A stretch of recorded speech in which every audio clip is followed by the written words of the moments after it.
Hello दोस्तों, नमस्कार। बात कर लेते हैं दिन भर की सारी बड़ी खबरों की, जहां सबसे पहले आपको बताएंगे जम्मू कश्मीर में मिली प्रतिबंधित संगठन की विचारधारा की किताबें, पुलिस ने लिया तगड़ा वाला एक्शन दोस्तों। तो वहीं आपको बताएंगे भरी महफिल में जयशंकर जी ने अमेरिकी सीनेटर को सुनाया खरी खरी, बताएंगे क्यों, वही बताएंगे। अमेरिका से निकाले गए 119 भारतीयों को लेकर आया विमान, अमृतसर एयरपोर्ट पर हुई लैंडिंग, जिसके बाद फिर एक बार भड़क गए भगवंत मान। इस बार क्या कहा दोस्तों, वहीं आपको बताएंगे। पाकिस्तान के लिए खूनी साबित हुआ शनिवार मुठभेड़ में 4 पाकिस्तानी सैनिकों की मौत। तो वहीं नई दिल्ली रेलवे स्टेशन पर भगदड़ में अब तक कितनी मौतें हुई हैं और कहां से शुरू हुआ था ये भगदड़, सारी जानकारी विस्तार से आपको बताने वाले हैं। बस आप वीडियो के लास्ट तक बने रहेगा। और खबरों में आगे बढ़ने से पहले देश भारत का निरंतर समर्थन करते हैं तो इस वीडियो को लाइक करके, चैनल को सब्सक्राइब करके, बेल आइकन दबा के कमेंट में जय हिंद अवश्य कह दीजिएगा। बात कर लेते हैं पहली और सबसे बड़ी खबर की, जहां जम्मू कश्मीर में मिली प्रतिबंधित संगठन की विचारधारा की किताबें, जिसने सबको चौंका दिया। पुलिस ने लिया बड़ा एक्शन दोस्तों। जम्मू कश्मीर पुलिस ने शुक्रवार को श्रीनगर के कई किताबों की दुकानों में तलाशी ली और 668 से ज्यादा किताबें जब्त कर ली, जिनके बारे में अधिकारियों ने बताया कि वे प्रतिबंधित संगठन की विचारधारा को बढ़ावा दे रही थी। हालांकि पुलिस ने यह साफ नहीं किया है कि ये किताबें किसने लिखी है या प्रतिबंधित संगठन का नाम क्या है। पुलिस के सूत्रों ने कहा है कि किताबें जमात से जुड़े मौलाना मौदूदी की विचारधारा से संबंधित थी। श्रीनगर पुलिस ने एक बयान में कहा कि प्रतिबंधित संगठन की विचारधारा को बढ़ावा देने वाले साहित्य की गुप्त बिक्री और वितरण के बारे में विश्वसनीय खुफिया जानकारी के आधार पर पुलिस ने श्रीनगर में तलाशी अभियान चलाया, जिसके परिणाम स्वरूप 668 किताबें जब्त कर ली गई। पुलिस ने यह भी कहा कि भारतीय नागरिक सुरक्षा संहिता की धारा 126 के तहत कानूनी कार्रवाई शुरू की गई है, जो सार्वजनिक शांति को भंग करने वाले लोगों के खिलाफ कार्रवाई की अनुमति देती है। आधिकारिक सूत्रों के मुताबिक श्रीनगर में कुछ पब्लिशिंग हाउस पर छापा मारा गया। उनके अधिकांश प्रकाशन विभिन्न विचारधाराओं के इस्लामी साहित्य हैं। जी हाँ, ऐसे में इन किताबों में प्रतिबंधित संगठन की विचारधारा पाई गई है, जो वाकई में भारत को बहुत बड़े खतरे की ओर लेकर जा सकता था, जिसके बाद भारतीय सेना ने यह बड़ा एक्शन लिया है। वहीं अगली खबर बता दें, जयशंकर जी ने अमेरिकी सीनेटर को भरी महफिल में जमकर सुनाया खरी खरी। किस मुद्दे पर आपको बता दें, विदेश मंत्री जयशंकर जी ने अमेरिकी सीनेटर को चुनौती देते हुए कहा कि लोकतांत्रिक भारत 80 करोड़ लोगों को भोजन उपलब्ध कराने में समर्थ है। दरअसल अमेरिकी सीनेटर एलिजा स्लॉटकिन ने कहा कि लोकतंत्र मेज पर भोजन नहीं परोसता है, लेकिन उनके इस बयान पर जयशंकर जी ने कहा कि भारत में ऐसा होता है। जयशंकर जी जाहिर तौर पर म्यूनिक सुरक्षा सम्मेलन में एक पैनल चर्चा में प्रधानमंत्री गरीब कल्याण अन्न योजना यानी PMGKAY का जिक्र कर रहे थे, जहां उन्होंने सीनेटर एलिजा स्लॉटकिन के बयान पर यह जवाब दिया। जयशंकर जी ने कहा कि सीनेटर, आपने कहा कि लोकतंत्र आपकी मेज पर भोजन नहीं रखता है। वास्तव में दुनिया के मेरे हिस्से में ये लोकतंत्र ऐसा करता है। आज हम एक लोकतांत्रिक समाज हैं और हम 80 करोड़ लोगों को पोषण, सहायता और भोजन उपलब्ध करवाते हैं। विदेश मंत्री जयशंकर जी ने कहा कि भारत एक लोकतांत्रिक समाज है, इसीलिए ये 80 करोड़ लोगों को पोषण, सहायता और भोजन उपलब्ध करवाने में समर्थ है। अगर आप भी जयशंकर जी की इस बात का समर्थन करते तो बिल्कुल ठीक कहा इन्होंने, लिखना मत भूलिएगा। वहीं बता दें, अमेरिका से निकाले गए 119 भारतीयों को लेकर आया विमान, अमृतसर एयरपोर्ट पर हुई लैंडिंग। जी हां, अवैध रूप से अमेरिका में रह रहे 119 भारतीयों को लेकर अमेरिकी विमान C-17 globe master Amritsar airport पर शनिवार रात 11:40 पर लैंड हुआ। अमृतसर एयरपोर्ट के बाहर निर्वासित होकर आ रहे परिजनों को लेने के लिए उनके परिवार के लोग भी पहुंच चुके हैं। अमेरिका में राष्ट्रपति ट्रंप के शपथ लेने के बाद यह दूसरी बार है जब 100 से ज्यादा लोगों को संयुक्त राज्य अमेरिका से निर्वासित किया गया हो। निर्वासित किए गए इन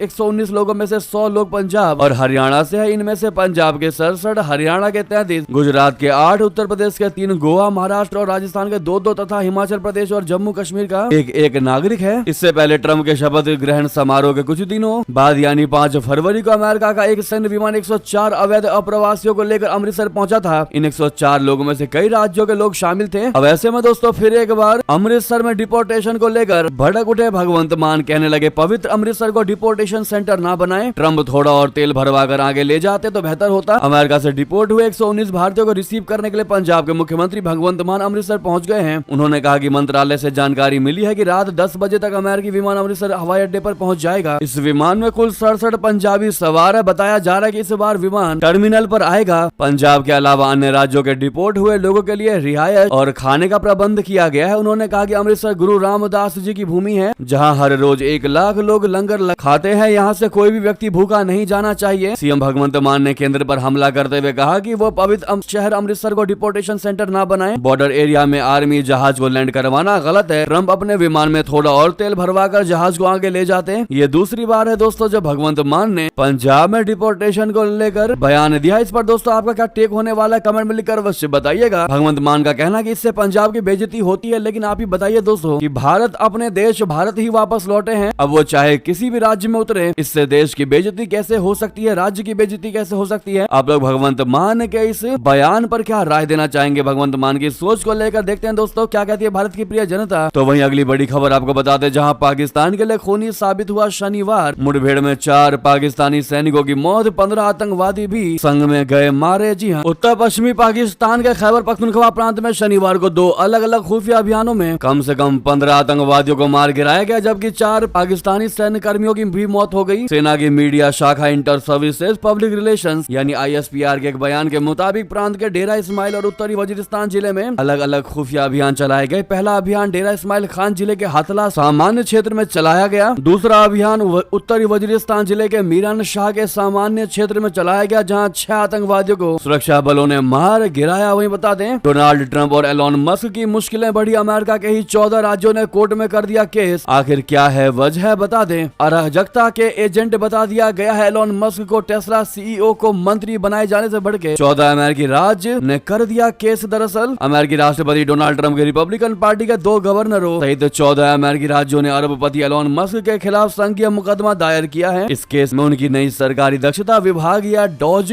के प्रमुख के रूप में नियुक्ति को चुनौती दी गई है। न्यू मैक्सिको के नेतृत्व में राज्यों ने एलोन मस्क पर नियुक्ति पर सवाल उठाए हैं। इन राज्यों ने तर्क दिया है कि उनकी डोज प्रमुख के रूप में उनके अधिकार संयुक्त राज्य अमेरिका के संविधान का उल्लंघन करते हैं। ABC न्यूज की रिपोर्ट के मुताबिक वॉशिंगटन DC की एक संघीय अदालत में गुरुवार को दायर की गई शिकायत में कहा गया है कि एलोन मस्क की सरकार को उसके कर्मचारियों से वंचित करने और पूरे विभाग को खत्म करने की असीमित और अनियंत्रित शक्ति इस देश के लिए खतरा है। मुकदमे में कहा गया है कि लोकतंत्र के लिए इससे बड़ा कोई खतरा नहीं है कि राज्य की सत्ता एक अनिर्वाचित व्यक्ति के हाथों में आ जाए। दोस्तों, जैसा कि एलोन मस्क को डोज का प्रमुख बनाया गया, ये कहीं ना कहीं ऐसा लग रहा है कि अमेरिकी राष्ट्रपति डोनाल्ड ट्रंप को चुनाव जितवाने में जितना जोर दिया एलोन मस्क ने, कहीं ना कहीं अब उनको एक इनाम के तौर पर ये प्रमुख बना दिया गया है डोनाल्ड ट्रंप की ओर से। आप लोग क्या कहना चाहेंगे दोस्तों, अपनी राय अवश्य दीजिएगा। और जिस प्रकार से इन 14 सांसदों ने केस किया है एलोन मस्क पर, उनका भी कहना सही है। जो भी आपकी राय है दोस्तों अवश्य बताइएगा कमेंट में। तो वहीं आपको बता दें, डोनाल्ड ट्रंप प्रशासन ने बड़ा फैसला लिया है। अमेरिका के 10,000 सरकारी कर्मचारी नौकरी से निकाले गए, कहा फालतू बोझ कम किया है हमने। जी हाँ, अमेरिका में सरकारी नौकरियों से हो रही छटनी इन दिनों चर्चा का मुख्य विषय बनी हुई है। विभिन्न विभागों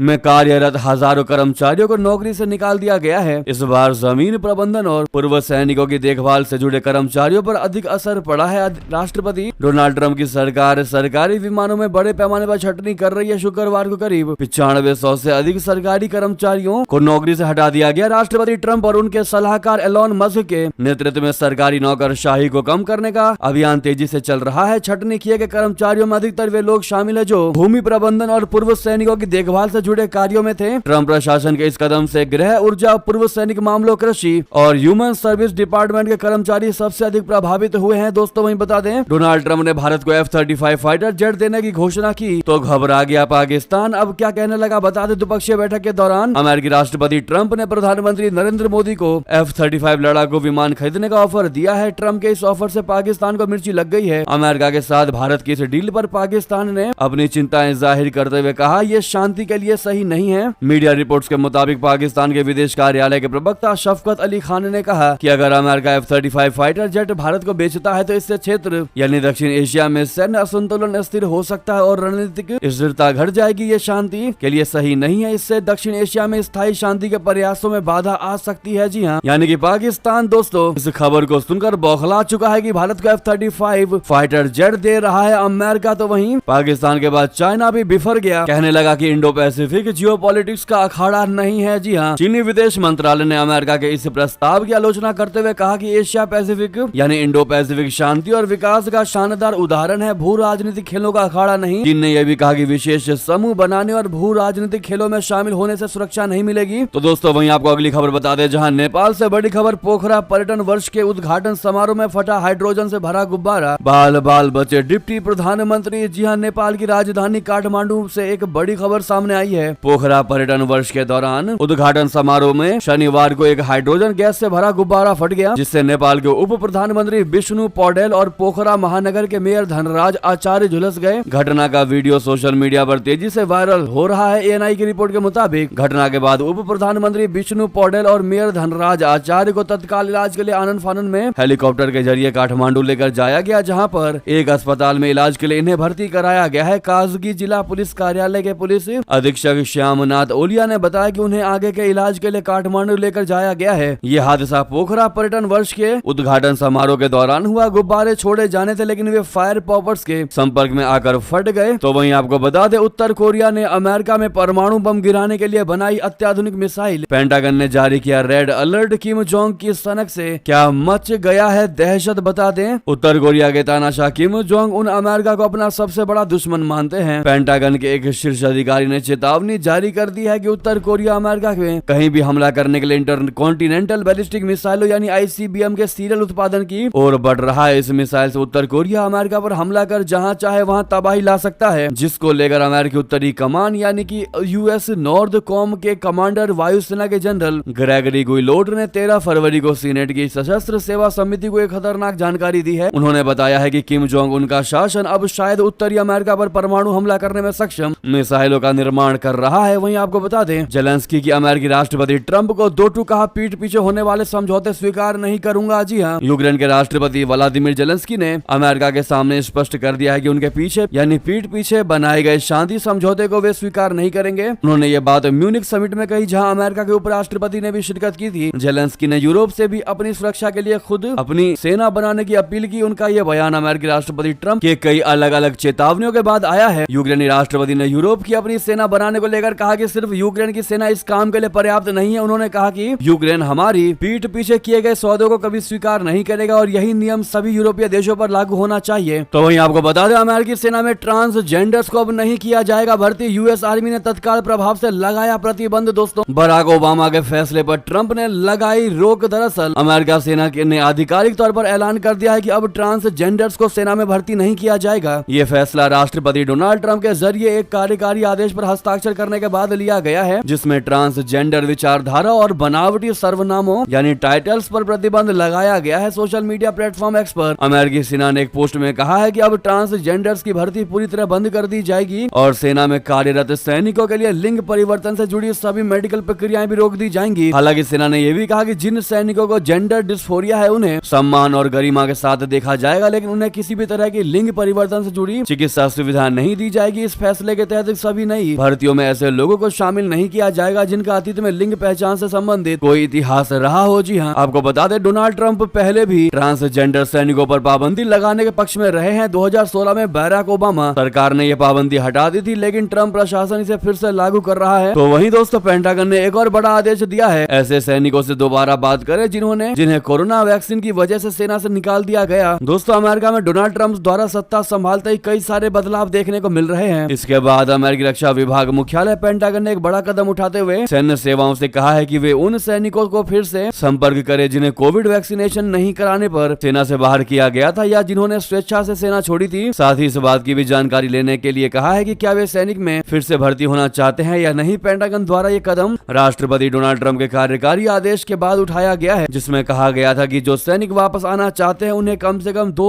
और सालों के लिए फिर से भर्ती कर लेना चाहिए। दोस्तों, वहीं बता दें, एर्दोगन के लिए इस्लामिक देशों ने बिछाई red carpet. Pakistan, Malaysia, Indonesia ने तुर्की से जमकर खरीदे हथियार। जी हाँ, तुर्की के राष्ट्रपति रेसेप तैयब एर्दोगन ने इस हफ्ते 3 देशों बोले तो इंडोनेशिया, मलेशिया और पाकिस्तान का दौरा किया है। इंडोनेशिया, मलेशिया और पाकिस्तान में रेसेप तैयब एर्दोगन का काफी गहरा प्रभाव देखने को मिला है। उनके इस दौरे के दौरान इन देशों ने तुर्की की रक्षा कंपनियों के साथ कई हथियार समझौते किए हैं। माना यह जा रहा है कि इन समझौतों से तुर्की की डिफेंस इंडस्ट्री को काफी ज्यादा फायदा होगा। तुर्की के राष्ट्रपति के इस दौरे के दौरान उनके साथ विदेश मंत्री हकन फिदान, राष्ट्रीय रक्षा मंत्री यासर गुलर, उद्योग एवं प्रौद्योगिकी मंत्री मेहमद फतीह कासिर, कृषि एवं वाणिज्य मंत्री इब्राहिम मुयुमकली और व्यापार मंत्री ओमर बोलत भी शामिल थे। तो वहीं आपको बता दें, पोप फ्रांसिस की सेहत में सुधार देखने को मिली है। डॉक्टरों ने श्वसन संक्रमण के इलाज के लिए पूर्ण आराम की सलाह दे दी है। जी हाँ, पोप फ्रांसिस की सेहत में सुधार हुआ है। वेटिंगन ने बताया कि डॉक्टरों ने शनिवार को पोप फ्रांसिस को पूर्ण विश्राम करने की सलाह दी है। डॉक्टरों के निर्देशानुसार पोप फ्रांसिस इस रविवार को पारंपरिक आशीर्वाद नहीं देंगे जिसे वे अपने अस्पताल के कमरे से देते हैं। अगर वे स्वस्थ होते, पोप फ्रांसिस को सांस संबंधित तकलीफ और हल्के बुखार के कारण शुक्रवार को रोम के जेमेली अस्पताल में भर्ती कराया गया था, जहां हमने कल आपको एक खबर बताई थी। वहीं बता दें, संभल का मोहम्मद उस्मान पाकिस्तान में हुआ अरेस्ट। दंगे वाले वाले दीपा सराय इलाके से है उसका कनेक्शन। जी हाँ, संभल के दीपा सराय इलाके का रहने वाला मोहम्मद उस्मान पाकिस्तान में गिरफ्तार हुआ है। पाकिस्तान की तरफ से भारत को इसकी जानकारी दी गई है। संभल के जिस दीपा सराय इलाके में दंगा हुआ था, पाकिस्तान में गिरफ्तार हुआ मोहम्मद उस्मान उसी इलाके का रहने वाला है। दीपा सराय इलाके से कई लोग लापता हैं, जिनमें से कईयों के आतंकी संगठन अलकायदा इंडियन सब कॉन्टिनेंट से जुड़े होने की जानकारी खुफिया एजेंसियों को मिली थी। एक्वीज यानी AQIS का चीफ मौलाना असीम उमर भी दीपा सराय इलाके का रहने वाला था, जिससे अमेरिकी सेना ने 2019 में अफगानिस्तान में मार गिराया था। वहीं बता दें, ना भूलेंगे ना माफ करेंगे। जी हाँ, इजराइल ने 369 फलस्तीनी कैदियों को क्यों पहनाई ऐसा लिखा हुआ टी शर्ट। दोस्तों, इजराइल ने गाजा युद्ध विराम समझौते के तहत शनिवार को 369 फलस्तीनी कैदियों को रिहा कर दिया। हालांकि इजराइल ने इस बार फलस्तीनी कैदियों को छोड़ने के पहले कुछ ऐसा कर दिया है जिससे हमास को करारा झटका लग सकता है। टाइम्स ऑफ इजराइल की रिपोर्ट के मुताबिक इजराइल ने इन सभी 369 कैदियों को एक खास तरह की टी शर्ट पहनाकर शनिवार को रिहा कर दिया। इजराइल ने इस टी शर्ट पर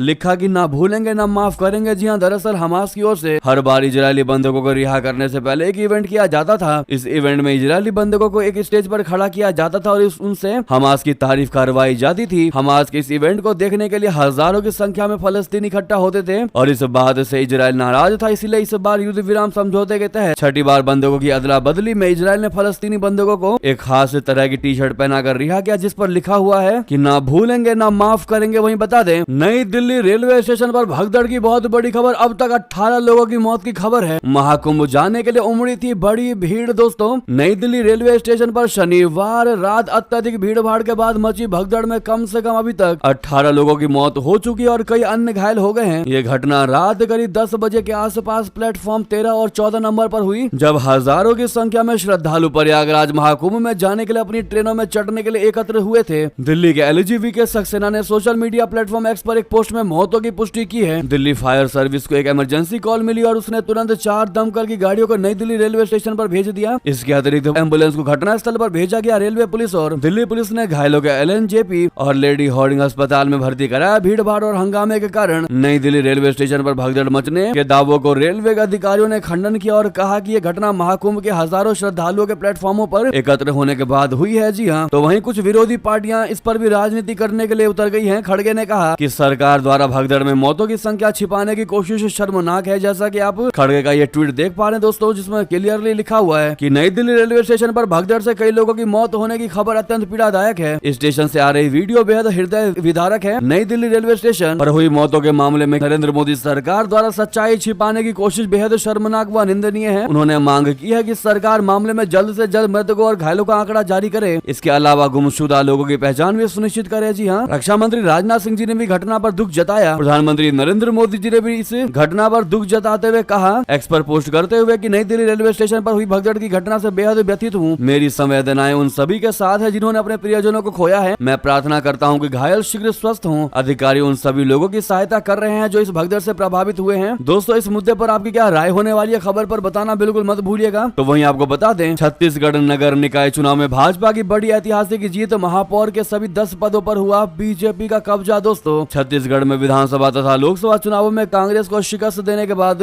नगर निकाय चुनावों में भी भारतीय जनता पार्टी ने सुपड़ा साफ करते हुए महापौर के सभी 10 पदों पर जीत हासिल की। अधिकारियों ने ये जानकारी दी। राज्य निर्वाचन आयोग के अधिकारियों ने बताया है कि सत्ताधारी दल भाजपा ने सभी 10 नगर निगमों में महापौर पद पर तथा 35 नगर पालिका परिषदों और 81 नगर पंचायतों में अध्यक्ष पद पर जीत हासिल की है। राज्य के 10 नगर निगमों, 49 नगर पालिका परिषदों और 114 नगर पंचायतों में हुए आम चुनावों के लिए शनिवार को मतगणना जारी रहा। अधिकारियों ने बताया कि 8 नगर पालिका परिषदों और 22 नगर पंचायतों में अध्यक्ष पद पर विपक्षी दल कांग्रेस ने जीत दर्ज की, जबकि आम आदमी पार्टी ने 1 नगर पालिका परिषद और बहुजन समाज पार्टी यानी BSP ने एक नगर पंचायत में अध्यक्ष पद पर जीत हासिल की। अधिकारियों ने बताया कि 5 नगर पालिका परिषदों और 10 नगर पंचायतों में अध्यक्ष पद पर निर्दलीय उम्मीदवारों ने अपना कब्जा जमाया। उन्होंने बताया कि रुझानों के मुताबिक भाजपा अधिकांश वार्डों में जीत चुकी है और आगे चल रही है। जी हाँ, तो वहीं आपको बता दें, उद्धव ठाकरे पर जमकर बरसे एकनाथ शिंदे जी। कहा, जनता ने बताया कौन है असली शिवसेना। जी हाँ, अक्सर देखा जाता है कि महाराष्ट्र के डिप्टी CM एकनाथ शिंदे उद्धव ठाकरे पर तंज कसते रहते हैं। एक बार फिर उन्होंने शिवसेना यानी उबाठा पर निशाना साधते हुए कहा है कि वो एक परिवार के लिए काम करती है। साथ ही ये भी कहा कि जनता ने बता दिया कि असली शिवसेना कौन है। उन्होंने ये बात पार्टी की प्रभावशाली जीत का जश्न मनाने के उद्देश्य से रत्नागिरी में आयोजित धन्यवाद रैली को संबोधित करते हुए कही। जी हाँ, तो वहीं दोस्तों दोस्तों ये थी की सारी बड़ी खबर। आपको खबर कैसी लगी कमेंट में बताना बिल्कुल मत भूलिएगा। साथ ही साथ इस वीडियो को लाइक करके चैनल को सब्सक्राइब करके बेल आइकन दबा के कमेंट में जय हिंद कहते हुए वीडियो को दोस्तों, भाइयों, साथियों और रिश्तेदारों में शेयर करना बिल्कुल मत भूलिएगा। तो मिलते हैं आपसे अगली बड़ी खबर में। यहाँ तक बने रहने के लिए आप सभी का बहुत बहुत धन्यवाद। जय हिंद, जय भारत।